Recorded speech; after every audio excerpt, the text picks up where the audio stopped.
Okay. So welcome everyone. This is Shima Ozins. I'm the host for this webinar, Fact or Myth, Do Icons Enhance Usability? And today's presenter is Apeksha Pathak. So I'll pass you the ball, Apeksha, and you can take it away. Thank you, Shima.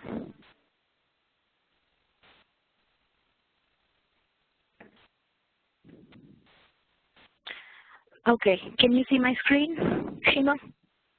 Yes, go ahead. Okay, all right, thank you. So hello everyone, thank you for joining today's session. And this session is about a very widely used elements in design, which are icons. We all see them everywhere. And since they're so popular these days, and you see them in applications on websites and and places like signboards and things like that, I thought it would be a good idea to explore the topic of whether icons really enhance usability or is it just a myth. So before we get started, a quick introduction about myself. My name is Apeksha Pathak. I am a senior user experience designer with InfoZone Intelligence. I have 4 years of experience with QuickView and QuickSense and a total of 6 years of experience as a user experience designer, and I also worked on some web and mobile applications in the past. So let's get started. A lot of you might have a belief or might think that icons enhance usability. And because you see icons everywhere these days, you might think that people are using them because they're quick to navigate to, they're quick to understand, and so on. And users can quickly identify what each icon is all about, and hence users can move swiftly through their actions, doing a task or something through a website or an application. But this belief is actually based on an assumption. And the assumption is that the users are aware of what each icon means to them. But the question is, do we really know whether all the users understand the meaning of each icon? So if the users are presented with a set of icons, do they really know what each icon means? And as designers or as creators of applications or websites, we base our designs on assumptions, and well, assumptions are certainly not good for usability because they're just assumptions, they're not facts. So to find out more about this topic and to find out whether a certain design element or feature helps in enhancing usability, it is always a good idea to do some testing and conduct some research. So I thought it will be a good idea to look at past research that people have done around this topic of icons. So let's look at some usability tests and findings that people have done in the past related to this topic of icons. This is the first usability study that I found online, and this is by the very big giant company Microsoft, and we all use the Microsoft Outlook. But this was a usability study done way back in '98 when they came out with the Microsoft Outlook 98. And those of you who remember how this application looked like, the Outlook application in '98, this is what the toolbar looked like that you see on the screen. So what Microsoft did was they did some usability tests after launching this toolbar, because what they found out was that the menu bar contained icons, so the non-expert user and the novice users did not use the toolbar at all, because as you see, there are a bunch of icons and a lot of users got confused whether what each icon means. They really had to click on each icon and see, and if they didn't want to do that particular action, they had to go back, and there was a lot of confusion around what these icons mean. So Microsoft made some other solutions around this. They changed the picture of the icon, so they changed how the icon looked like. They rearranged some of the icons. They were positioning icons under menus from which command came from. So even then, the users were not very were not very capable of doing their tasks very quickly, and that's what they found out from this. So the next thing that Microsoft came up with was adding text to their icons, and voila, the usability changed. It just turned around. So adding text turned around the usability completely and improved the usage of the toolbar. And why is it so? Because then the users got to know what each icon meant, and really quickly they got used to each icon, and they started using the icons frequently. And then as they started using this toolbar, they didn't need to read the text, but they just navigated through it quickly. So lesson number 1 is that using text with icons was a good idea, and that's what they found out. So again, the assumption that we are basing this on, that each user knows what each icon means, or they interpret each icon as we want them to interpret it, was proved to be wrong in this case. Here's a second usability study, and this was Apple's mobile application, and this was, again, a long time ago that they had come up with this Mobile Me mail application. And if you see on the right corner, there is a button, and that contains an icon. And what that icon does is it logs out. But this icon, which is usually used for a power on and off button, was actually used for a logout button. And again, the users were really confused about this. So what Apple did was changed the icon into text.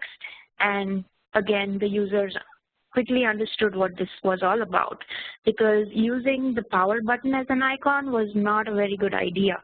So again, the designer thought that the power button means coming out and in to something or an application, and they used the same kind of a concept for a logout button of coming out and in of something. But unfortunately, the users didn't get that, and there was a lot of confusion around it. So again, lesson number 2, again, the same principle, that we don't know what the users will interpret a certain icon to be. So that's again falsifying the assumption that we are basing the usability enhancement on.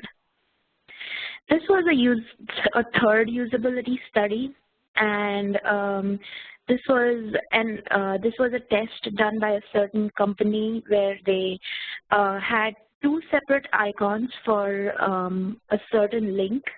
So if you see link 1, that's the chain link icon, and an alternative they used for the same purpose was a globe icon, which was link 2. So they gave this test to a focus group, and what they found out was the link 1 icon, which was the chain icon. 35.29 people did not understand what that icon means, and 64.71 people did understand what that icon means. And the second globe icon, 25% people did not understand it, but again, 75% people did understand it, which is more than the link icon. So here's a quote from the tester, and he said, several of our test participants understood the chain icon as binding something together or linking elements together, but which was altogether wrong. And the issue that they had was they did not know what to bind together. And only 25% of people recognized the globe icon, and the result was not good. So again, this doesn't give any concrete answers to which icon is better in this case, and this goes to my third conclusion, that again, you can give several icons and for the same thing, several pictures for the same thing can denote something, but we don't know what the users will think of that picture. If a designer thinks that a certain picture can represent something, maybe a user from another country might not think that that's what it represents. So again, this was a third usability study around icons. Apeksha? Yes, Shima. For the last slide, I think you might have said the other way around. So 35.29% did understand for link, right? Link 1. Right. You might have said the other way around, so I just wanted to Oh, see. sorry. Okay. Thank you for pointing it out. Let's move on to the fourth and the last usability study here that I have. This was a certain toolbar that was used in an application, and as you see, again, the toolbar is full of icons. And this was just an experiment that they wanted to conduct. It was a hypothetical application. And in experiment 1, what they did was they changed the imagery of the icon, but did not change the location of the icon. And what they found out was that the users quickly adapted to the new imagery without much problem, particularly for commonly used functions. So the users adapted to it and started using and navigating through the application quickly, even if the picture of the icon changed. In experiment 2, what they did was they kept the original imagery of the icon, but they changed the location of each icon. And what they found out was that the users struggled with this toolbar, and it really slowed them down. And in several cases, they could not complete the tasks.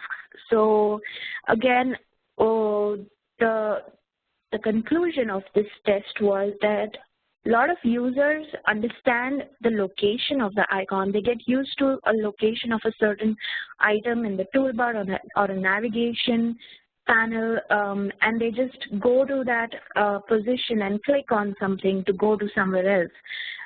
They don't really look at what the picture looks like in a lot of cases.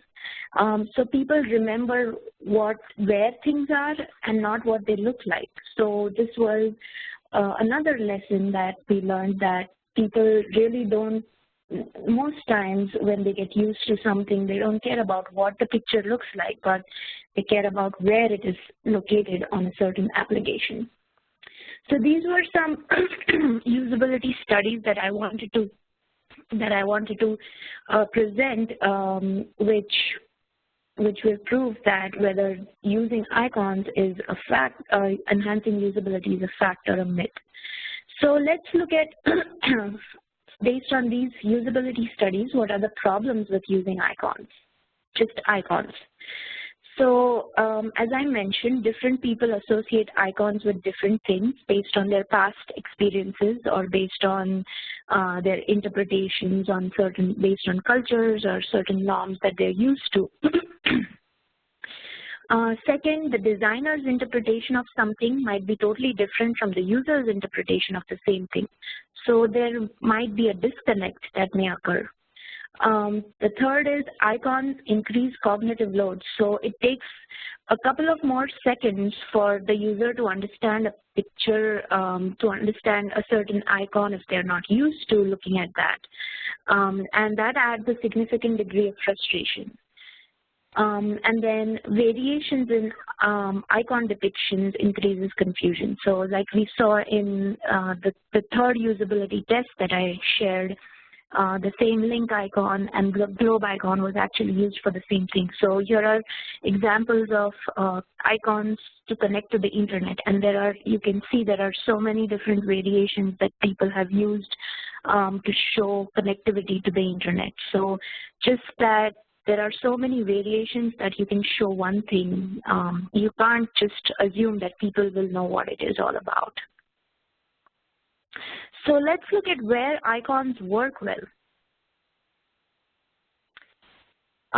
So you may ask me that I see a lot of icons everywhere, though, even in the Microsoft Word or Excel or any toolbar that I'm using, or even the commonly used applications. I see a lot of icons. And you might see a lot of icons, but they might be the universally understood icons. There are a set of universally understood icons, and fortunately for us, we have come such a long way in the internet age or in the computer age that most users have got used to looking at certain icons, and they quickly understand what that icons mean.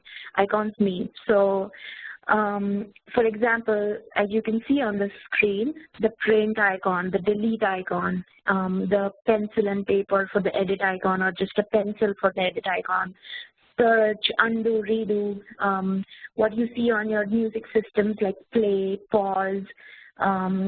If you go to an airport or a certain public area, icons for restrooms, for the disabled sign. So these are some icons that are so universally understood and accepted that you don't need to have a text or anything other to show users to do a certain task.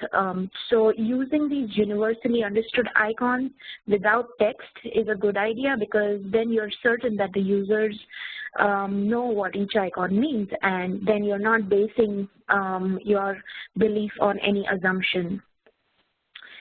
The second point is using icons to grab users' attention.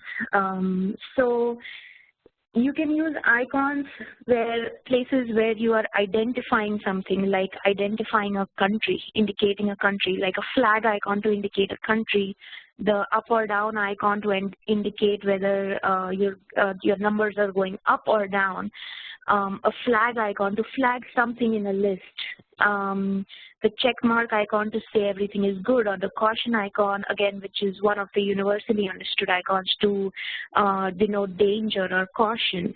So these are places where icons without text work well, and what they do is they provide immediate attention to a certain place and indicate a certain aspect in the design, whether something is going good, something is going bad, something needs attention.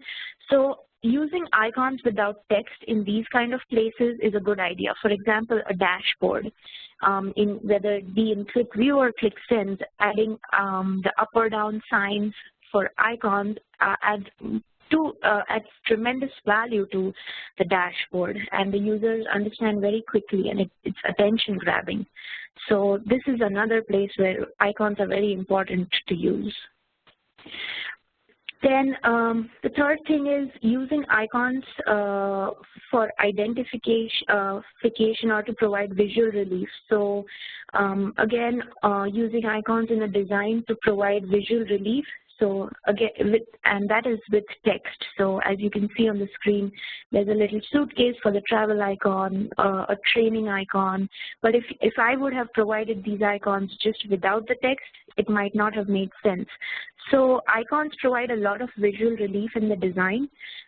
You cannot just have text and numbers and things like that everywhere. You need to provide a certain splash or a certain pop to the design, and icons work well along with text in these kind of places.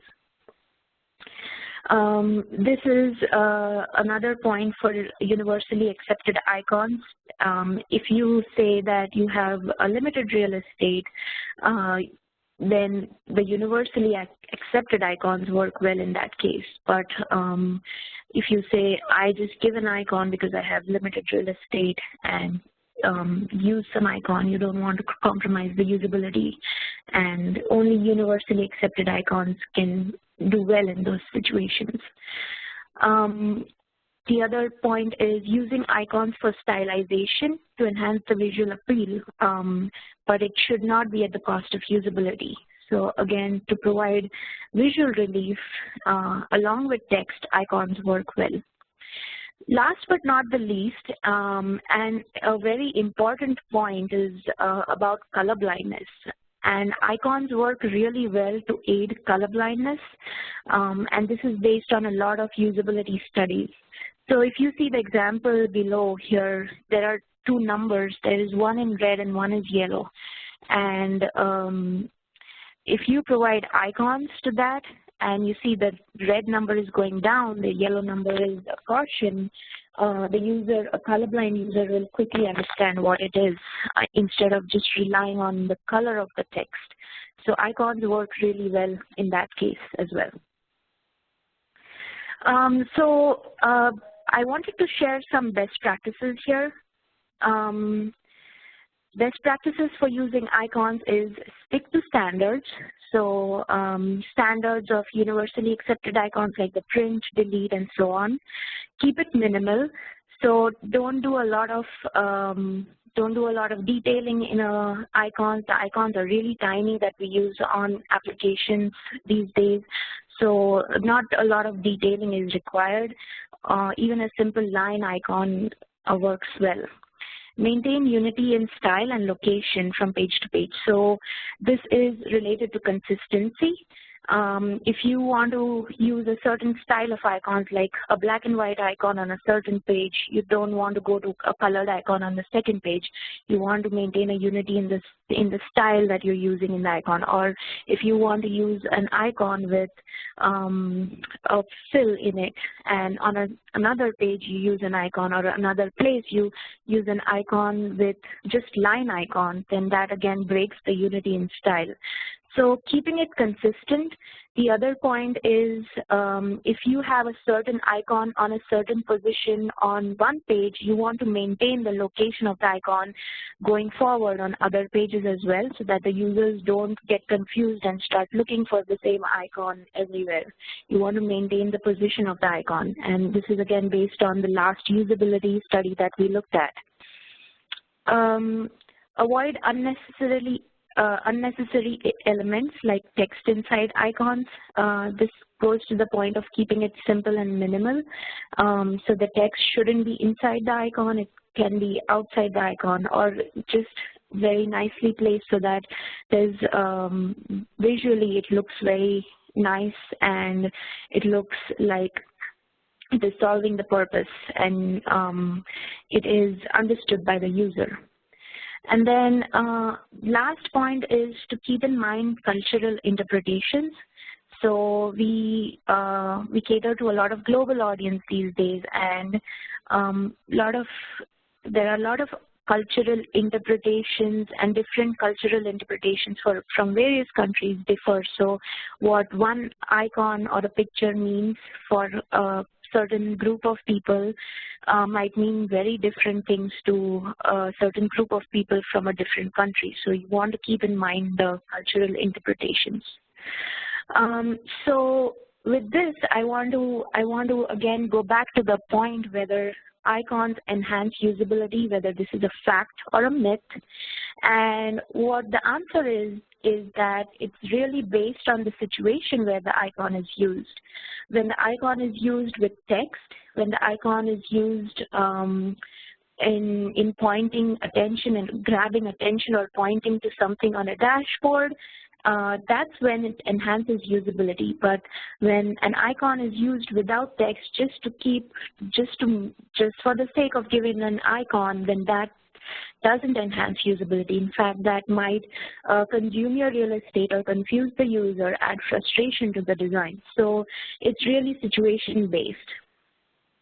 With that, I wanted to give some resources. If you're looking for free icon resources, here are some websites that you can go to, and these are some websites that provide free icons. And if you don't have access to a Photoshop or whatever other softwares to make icons yourself, these are some free resources. So I'll keep this on the screen, and please, if you have any questions, enter it in the chat panel, and I'll be happy to answer them. And thank you for joining today's session. Thanks, Apeksha. So I will just do my slide here. Okay. So as Apeksha said, if you have questions, please type them into the Q&A chat panel. And while you're typing the questions, I will show you upcoming webinars. For the upcoming webinars, which we're running bi-weekly, we will talk about section access, widget sample that's in ClickSense, and using extensions in Sense. So going forward, if it's technical related topics, we will produce all the webinars in Sense. So please be aware of that. And then for the past webinars, we have recordings available at the InfoZone the zone.infozoneux.com, which is a customer portal. So please sign in to be able to see these recordings that we have run in the past, and these are the topics that we've done. And if you'd like to be updated on our webinars, then please follow us on LinkedIn. And this is the Zone community portal. So you can go into the zone.infozonus.com. You go to knowledge base, and if you check for video, you'll be able to see all the recordings. That being said, I will go back to Q&A again, and I'll read some of the questions that have come in. Yep. Okay, so the first question I see here, what happens when I have very limited real estate and using icons is the only way to go to save real estate? That's a good question, and I have come across this myself a lot of times when the real estate is less or when I'm designing for an iPad or things like that. You don't want to use an icon just to save real estate and compromise on the usability of something. So you want to keep in mind to have a text that goes with the icon, and it might be a very small font size or something, but again, that will help the users in understanding what each icon is and not compromise on the usability. So even if you have limited real estate and you want to use icons, make sure you have text with the icon to explain what the icon is about, unless you're using the universally accepted icon like a print or a home screen or a go back or something like that. Okay. The next question I see here is, have you seen any overwhelming icon display in, let's say, an application?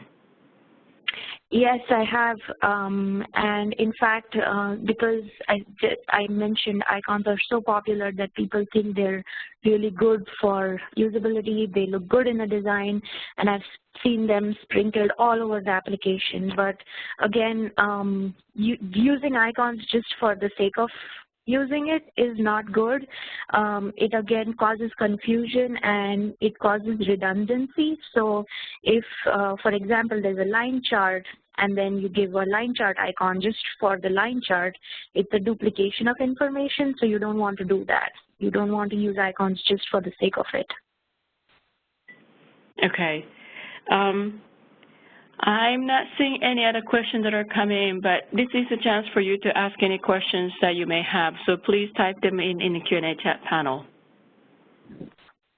And while we're waiting, I have maybe a question or whatnot, but when the iPhone, well, everything is kind of driven by iPhone icons in a way, but when it was more 3D-ish looking icons, which were more towards the buttons look, it changed to flat. But nowadays, I see the trend of it's still flat, but gradient color.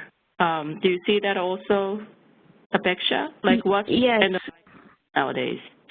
Yeah, so that's the trend these days, and it was a trend, I think it was all gradient by Apple, and then Apple changed it to a flat design. So a lot of people take Apple as inspiration for their designs, and as they change the trend changes. But then afterwards, there were some critics that said that flat icons or flat images don't look like buttons. So a lot of users got confused whether a certain button was really a button when it was flat. So Google came up with this concept of material design, and what that means is you're still having a simplistic design, which is a flat design, but for the sake of indicating whether it's a button or an action item or whatnot, they give a certain gradient or a shadow to make it look like a button. And yes, that is a trend, and they did a few usability tests on that, and that is going well these days on the web. So yes, that's a trend that's going on. Interesting. Okay, so I guess usability, everybody follows the browser or website kind of usability, and then for icons, they tend to follow the Apple as inspiration. Anyway, it's 10:30, and I'm not seeing any other questions that are coming. So thank you, Apeksha, and we will finish this webinar officially. Thank you very much for everyone. Thank Bye-bye. you. Thank you. Bye.